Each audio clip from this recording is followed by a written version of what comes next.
This is Marketing Jam, a podcast featuring the brightest minds in Canadian marketing.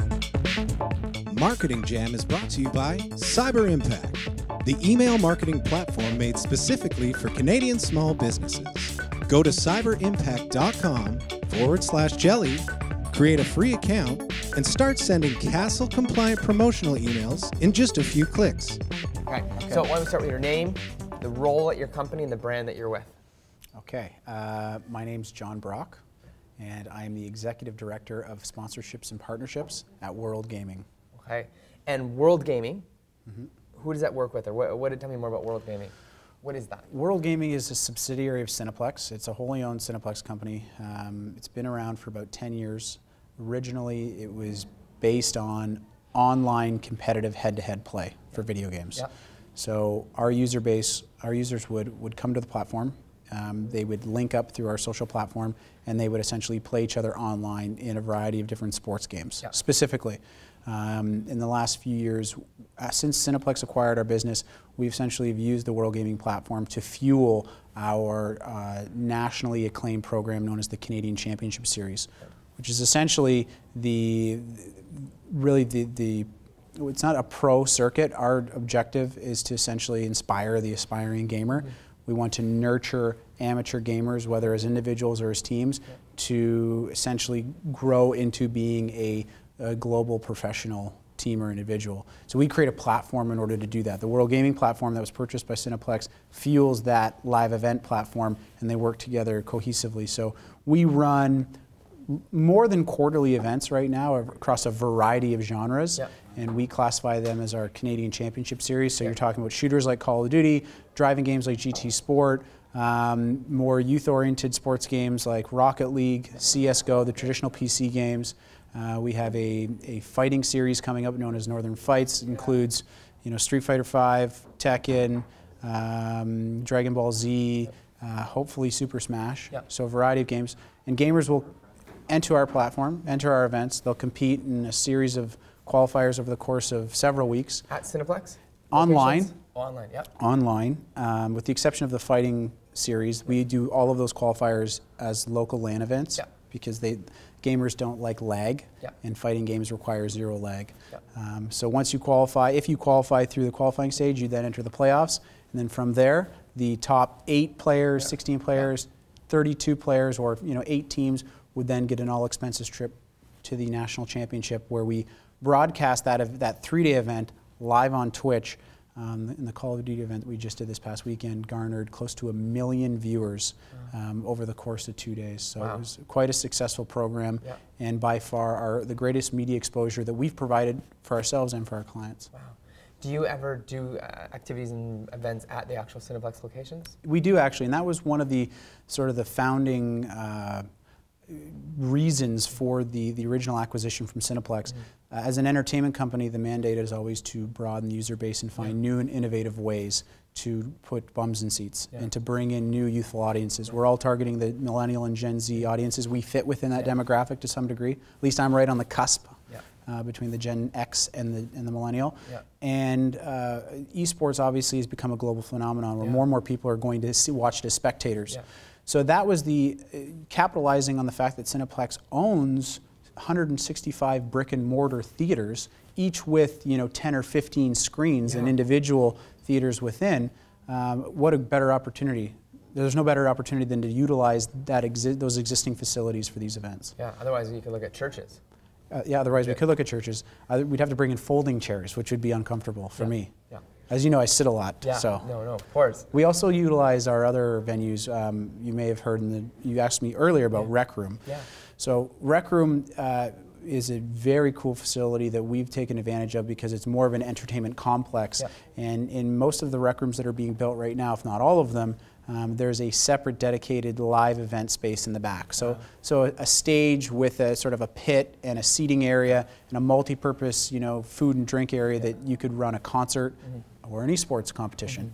And this past year, in conjunction with the NFL and EA, we ran the first ever Canadian Championships for Madden. And that will become an annual program for us in conjunction with the NFL. Starting this August, we're going to launch Madden 19 with NFL, with EA, and make it a national program. It's amazing. Really cool. I recently read an article in Wired magazine that the reporter went down and went to the house where pro gamers lived. Yep. And he covered what their lifestyle was like, the training regime they went through, and the competitions they were going into. Okay. Yeah, I just found it fascinating discovering this world of professional gamers. Well, it's funny. It's a lot like living in res in university or college. These gamers who are teenagers. And sometimes, late in their late 20s, they're living together in large groups because professional sports teams, esports teams, for the most part, don't just play in one game. Yeah. And players in esports very rarely do they ever compete in different games or different genres. So if you're a shooter, you're playing shooters. If you're a fighter, you're playing fighters. And esports teams will often have to have competitors for each game or each genre. So you may have 15 or 20 or 25 players on one particular team, albeit they're all playing different games. And in many cases, you're living under one roof. In games like Call of Duty, like the Team Optics of the world and the more well-known teams, they're tightly knit crews, and for the most part, they focus on their specific game. With Overwatch League, the Overwatch teams that I talked about in my presentation today, they're mostly focusing on Overwatch, so it will be a smaller group. Yeah, the Wired article covered Overwatch team. Yeah. NBA E-League that's launching in the upcoming season. Toronto Raptors have a team, the Raptors Uprising. Excited to be doing some work with MLSC around that and doing some programming to bring in the Raptors fan base online. They will have squads of 5 plus a sub and a backup training. We're actually working on an event with MLSC where the winning team essentially gets the opportunity to be the official practice squad for the Raptors Uprising. They won't live in the gaming house, but they'll be in Toronto and be local and be part of all the training. So do you guys have houses then as part of this? Within the World Game ecosystem, no, we don't own any teams. We bring the teams into our ecosystem. That's awesome. So the ecosystem consists of game publishers who are making the games and selling the games. EA would be a great example. Based in BC. They're based out of Seattle. Are they? Who's in BC there? It's close enough. We'll just say BC. Okay, cool. Thanks. They have a really cool facility. I'll give you that one. They have a cool facility in. In BC. Yeah. Okay, so they have a cool facility. Well, they have a cool facility there. Okay, thanks. So they have an office in BC. Let's just say out west. Yeah. Okay. Perfect. So now we're both on the same page. EA from out west. They'll publish a game like Madden. Now, not only do they make the game, but they actually created the league called Madden MCS, Madden Challenge Series.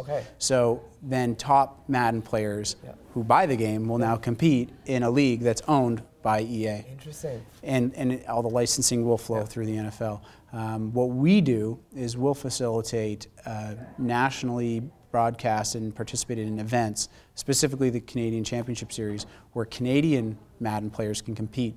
And because of the relationship that we have with EA on a variety of different titles, a long-standing relationship, great partner, very similar to the relationship we have with Activision and Riot, the winning individual or winning teams in some cases will get an opportunity to get an automatic seed into the pro circuit. That's amazing. So we become the official qualifying stepping stone for Canadians. And is there a better way to reach teenagers, especially I imagine teenage males in Canada, than working with you guys?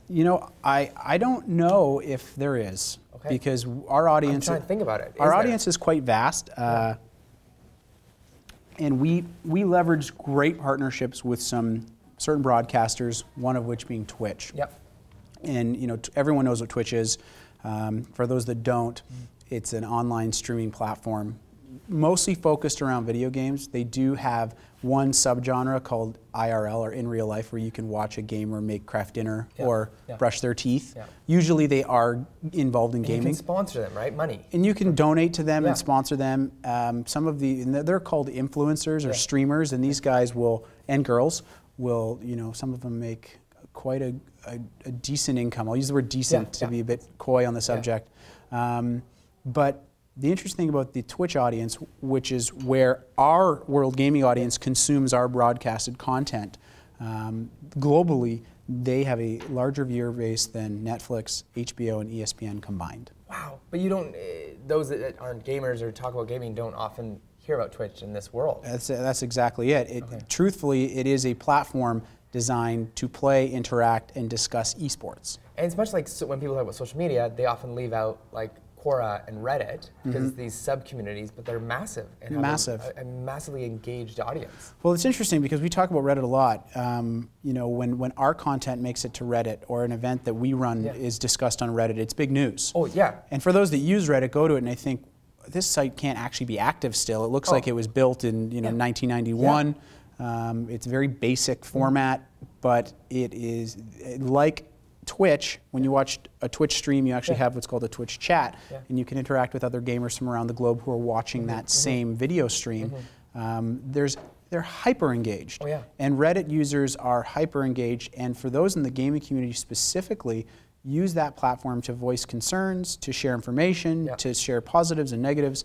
And for us to be involved with that in that particular ecosystem just really validates what we're doing because we are discussed in these platforms. Well, it's probably like, and someone who goes to Craigslist, you know, and much like Reddit, Craigslist looks like such a basic site, but it is probably one of the most powerful tools for selling. It does look very basic. I often think it's shut down when I go to it, and I click off quickly. Okay, but no, and I'm hearing more Kijiji's being talked about here, and Kijiji's trying to fight for the market share, but in Vancouver at least. I use Kijiji. Yeah, in Vancouver, you use Craigslist, but if you're at Calgary, out west. But Calgarian friends use only Kijiji. They never use Craigslist. Is that because of their local marketing initiatives? Is that how they've branched out? I'm not sure. I would love to know the source of why certain cities are in love with one or the other. It's interesting. I first heard about Kijiji from my uncle Bob, believe it or not. And I was in university, and I was talking about buying my first set of golf clubs. And he said, you should check out this thing called Kijiji. He was ahead of his time, clearly. And but I've been the application's actually really cool. But what if he said Craigslist? Maybe maybe he was the impetus. Maybe he's the reason Kijiji's so big, Uncle Bob. I believe Uncle Bob had a lot to do with it. Because I think I was using Craigslist and I said I can't find anything on Craigslist. And I felt for the most part there's a lot of dodgy things happening. You know, you get those odd messages or those odd posts that you see on Craigslist. I didn't encounter the same sort of challenges or interesting behavior on Kijiji specifically. That's great. A bit of a safer space for me anyways. So, looking at 2018, where do you see what you're doing is going? Do you just continue to see it growing, or what are some things that we should be looking for in the gaming world? In Canada or beyond? Canada. In Canada, I think the interesting things to keep an eye out for in Canada specifically would obviously be what's happening within the Pro League circuit. I mean, E-League around the NBA, obviously because the Toronto Raptors are a national team. I think that there's going to be a lot of attention drawn towards Raptors Uprising. As Canadians, we consume a lot of American content. Overwatch League has definitely made its mark. Twitch being an unfiltered engine that broadcasts content around the world without any obstruction. You don't need a specific regional licensing fee. You don't need to have a contract with your telecommunications provider. You need internet, of course, but for the most part, we can consume everything happening in the United States. And as they start to prove that model out, where Overwatch League becomes more and more like a traditional sports league, like the NHL or the NBA, I think you're going to see a larger footprint here in Canada. Now, the interesting thing is that right now, as we talked about EA and we talked about Activision, these game publishers are starting to own a lot more of their IPs, league play. You know, Overwatch League being an example. Activision owns the IP, but they also own the league. We have a unique value proposition in this particular ecosystem, as I described briefly earlier. Many people ask us, well, how do you compete with a publisher when they own the league, when they own their own events? But they don't have venue spaces. Well, they figure it out. I mean, in many cases, they're filling small arenas. But what they don't have, and what there's the biggest gap in the sports industry, and if you remember anything that I say in this interview, I hope you remember this one thing, and I'm saying that to our audience, is that just like the NHL, just like the NBA, what fuels the actual competitor base? The D-League, the E-League. You've got the Raptors 905 team. You've got the OHL, the NHL. There are all of these lower divisions. WHL. The WHL. There are all these lower divisions that will essentially power and provide a new crop of competitors. And esports right now is lacking in that. There's no organized infrastructure outside of really what we're doing to nurture gamers from an amateur level, to provide them a pathway, a forum to compete using a professional foundation, and then to qualify onto those professional leagues. You know, if you're a gamer right now and you want to compete with a team, you've got to find a team online, you've got to get some sort of representation or sponsorship or whatever, but where do you play? Where do you play if you're a brand new team? Well, the Canadian Championship Series and what we're doing with WorldGaming and Cineplex allows you to do that. You can, for free, most of the time, compete in our events, and you'll get national exposure, which in many cases can be a stepping stone to that international stage. It's amazing. And if someone's a brand that wants to reach teenagers in Canada, who do they go to? Do they go to you and say, come up with a creative partnership or an ad? You know, that's interesting because what I essentially do, in addition to understanding the world of esports, I have to understand the needs of marketers and agencies and brands. And so a big part of my role is developing custom campaigns and strategies around helping a brand achieve its objectives. The objective is reaching a particular age demographic or a particular genre. We can help build that for them in a custom way, whether it be tapping into an existing event that we're doing. Say we have game X, Y, and Z. You know, we've got a Rocket League event coming up. This demographic skews as low as 11 years old. It would be a perfect fit for your brand. Or the brand comes to us and says, we really want to be in this space, in mobile. Maybe we don't have a mobile tournament, but we have the resources to build that program from scratch for that brand. Clash of Clans, Clash Royale, Clash Royale. Those competitions eventually? It is something that we're in discussion with right now. Can't share too much, but mobile is a huge opportunity for us. We've got a very exciting partnership that's blossoming with a notable telecommunications company. So we're looking forward to things to come. Can't share too much yet, but certainly. I will admit my son is 11 and got me onto Clash of Clans. I would never believe you have a son who's 11 years old. And I got addicted, and then I've actually watched, I guess it's in, I don't know, Sweden or somewhere in Europe where they actually have live competitions. Oh, it's phenomenal. Guys, and it's incredible to watch because they're quick 3-minute games. And I know the game, and I feel the exhilaration as they build their deck and they compete against each other. It's phenomenal. So do you partner then with like Nintendo or Sony PlayStation, or do you deal directly with the people who make the games versus the platforms? It's interesting you say that. We've had some long-standing relationships. Of course, when you want to run a particular event, you need the game, but you also need the platform. And our relationships with PlayStation and Xbox and many PC manufacturers such as Asus, they run deep. And they're long-standing. Some relationships have stretched, you know, over longer periods of time where maybe one particular platform has exclusivity for a period of time. In some cases, and moving forward, what we're really trying to do is be as open source as possible, where we can bring on as many different types of games across as many platforms as possible without any restrictions that prevent us from doing that.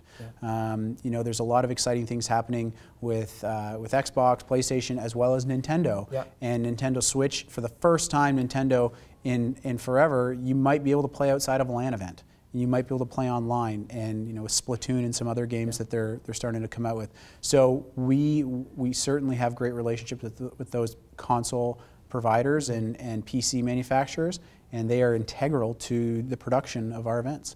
And we always want to make sure that we are true to form, meaning that one of the big points I made in my presentation earlier is I left 4 key points behind, but one was be authentic. Don't try to fit a circle peg through a square hole or square peg through a circle hole. If the community of a particular game is playing on one platform, we want to entertain that as best we can. But if we can be neutral and offer it on both, I'll give you an example. We're running an event right now with the NHL and NHL 18. It's actually, believe it or not, it's a charity event for the Philadelphia Flyers organization, Snyder Hockey. So the youth organization will benefit from a big portion of the revenue that's been generated. With that particular event, our partner and sponsor on the event is Xbox. But as a means of reaching the largest NHL gaming community possible, they gave us their blessing to run the event on both PlayStation and Xbox and have 2 separate tournaments.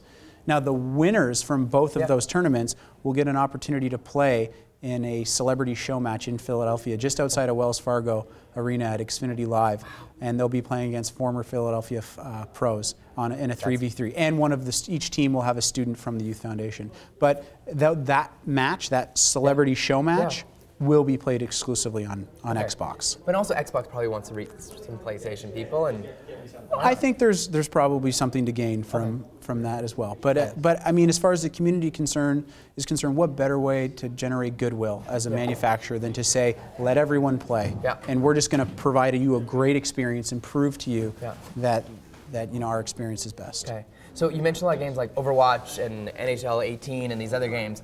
Question for you, will you ever do a tournament for people of my age who grew up playing Mario Kart for the Super Nintendo, and I was really good at that? Well, you don't look a day over 24, so I'm not sure how old you really are. But I'm 36. Okay. So born in '81. Okay. So but Mario Kart was my jam.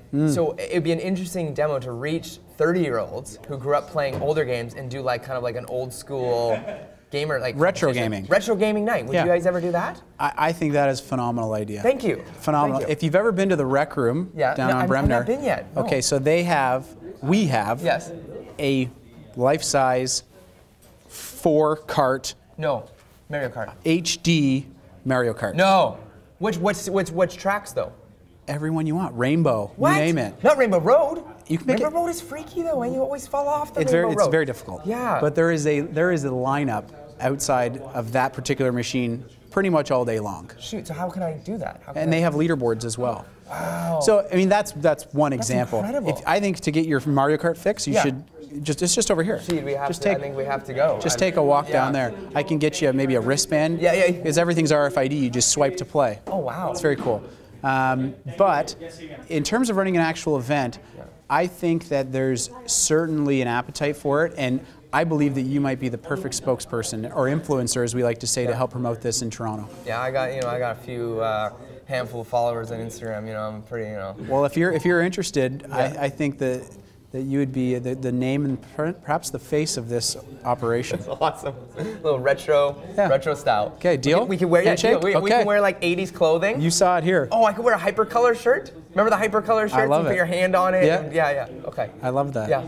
So anything else you want to leave viewers and watchers of the Marketing Jam show? I'll leave you with the 4 sort of overarching lessons that I left the group with earlier today. Number 1 is be authentic. Yep. Number 2 is fan experience, and your audience is key, if not the most important element of esports, more than the actual gameplay itself. Okay. Number 3 is rely on influencers. Yep. Not only are influencers an incredibly useful way to reach an audience, often 1,000 times greater than your own brands, a much more cost-effective way to acquire users and spread your message. And the last one is focus on professional quality activations. If you're going to attach your brand to a particular event or team or season, make sure that the community respects that particular operation as being authentic and professional and delivering the experience in the way that you expect at the pro level. And what I mean by that is that if you go to an NHL hockey game, the game is played in a certain way. The rules are set in a certain way. The ice is a certain size. If you then go to an OHL game the next weekend, you expect the same game. You may have a smaller arena, you may have less fans, but the game is still the game. And if you deviate from the authenticity of the game, then you're likely doomed to fail. Okay. Are you playing any games on your mobile device right now? I am proud to say I am a huge Real Racing buff. It's an EA driving game. And you can play it on the Apple TV even. I've never been to a NASCAR event in my life, but I love NASCAR on Real Racing. Did you play it on your iPhone or? On my iPhone. iPhone, okay. On my iPhone 8 Plus, so I feel like I'm. Yeah, you're there. Yeah, I'm in the zone, man. That's awesome. As they say. Cool. Well, thanks for sharing with us today. Thank you so much. No, I appreciate it. We're here at Thank DX3 Marketing Jam, learning about where the future of pro sports gaming or esports, is that what you call it? E-gaming? What do you call it? So interesting. Yeah, help us out here. The term is esports. Esports. Potentially competitive gaming. If you're gaming. If you're speaking about sports titles specifically, the Maddens, the NHLs, the NBA 2Ks. But Overwatch. Esports? Esports, never e-gaming. Yeah, don't say e-game. You will learn soon enough, Grasshopper. We're learning here. So, and that's why we're here. That's why you're listening, and hope you enjoyed this episode of Marketing Jam.